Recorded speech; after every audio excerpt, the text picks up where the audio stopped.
Assalamualaikum warahmatullahi wabarakatuh. Perkenalkan kami dari kelompok 2 Rombel K1 Keuangan dengan saya Sinta Septiana bersama dengan rekan-rekan saya. Saya Rona Raufina Tanaya. Saya Fitnah Sim Habib. Saya Selvi Meliana.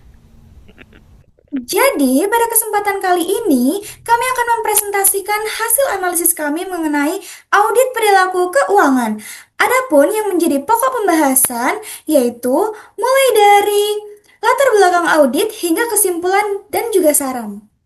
Baik, adapun yang melatar belakangi dari analisis perilaku keuangan yaitu adanya behavioral finance, di mana keputusan investasi tidak hanya rasional namun juga dipengaruhi secara psikologis, emosi, dan juga bias kognitif. Pertumbuhan investor muda via platform digital saat ini juga meningkatkan kerentanan terhadap bias heuristik dan juga herding. Oke, di sini kita sudah melakukan wawancara kepada subjek FDA berusia 21 tahun, di mana dia sudah melakukan investasi kurang lebih dari 2 tahun, di mana instrumen investasi yang dia pilih yaitu saham dan mengalokasikan 100% ke saham. Dan kita sudah melakukan analisis profil risiko dari subjek FDA ini, bahwa FDA itu tergolong risk taker dalam praktik nyata, meski secara verbal menunjukkan risk averse, menganalogikan bahwa 100% tabungan pada satu saham tunggal, melakukan averaging down pada posisi merugi dan menahan posisi rugi hampir dari 1 tahun. Nah, inkonsistensi ini kuat dipengaruhi oleh loss aversion dan juga disposition effect. Selanjutnya, kami melakukan diagnosis bias kognitif dan emosional menggunakan metode thematic coding dan bias mapping berdasarkan perspektif teori. Hasil analisis menunjukkan bahwa bias dominan pada FDA adalah dispersion effect atau kecenderungan investor untuk menjual aset yang sedang untung terlalu cepat dan menahan aset yang merugi terlalu lama. Hal ini tercermin dari perilaku FDA yang sering menahan saham rugi terlalu lama, kemudian cepat menjual saham yang sedang untung, serta melakukan averaging down saat harga turun. Kemudian kami menganalisis adanya bias tambahan berupa overconfidence bias, herding behavior, availability bias, confirmation bias, loss aversion, dan sunk cost fallacy, serta endowment effect. Selanjutnya masuk ke dampak keuangan dan psikologis. Yang pertama, kerugian akibat herding. Rugi 50% pada saham Jojo dan dana mengendap 4 bulan pada saham Dada akibat mengikuti rekomendasi teman. Yang kedua, disposition effect. Saham naik 2 kali di harga 326 namun tidak dijual hingga turun ke 50. Dan subjek juga kehilangan potensi untung 3000% pada saham lain. Kemudian konsentrasi aset. Seluruh tabungan ditempatkan pada satu saham. Saat pasar turun, subjek memilih part-time untuk averaging down bukannya cut loss.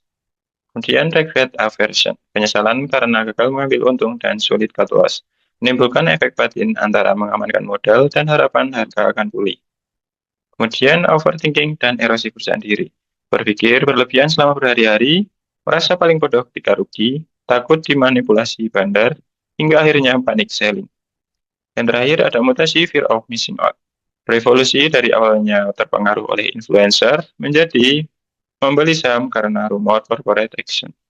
Selanjutnya adalah strategi deviasi, diantaranya trading plan tertulis dengan exit rule, yaitu menentukan batas cut loss, menetapkan target take profit, dan menghindari averaging down tanpa dasar fundamental.